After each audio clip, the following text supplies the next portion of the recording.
Não, me ajuda? Se tiver um quebra-mola, vai melhorar bastante.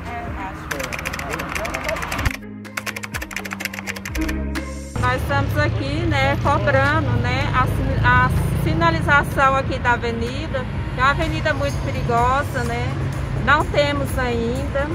Então a gente foi atrás da vereadora, a Sabrina, né, para ver se ela consegue ajudar a resolver esse problema aqui.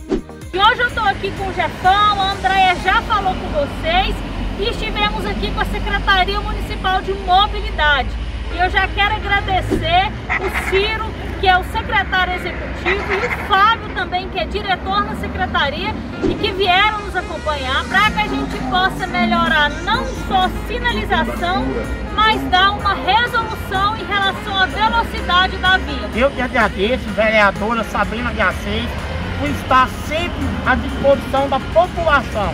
E essa Avenida Ponte Nova, eu tenho certeza, a senhora vai estar com nós resolvendo essa solução. E obrigado por fazer o secretário, o diretor, e obrigado ao secretário que esteve aqui, e obrigado, vereadora, por tudo. Tamo junto.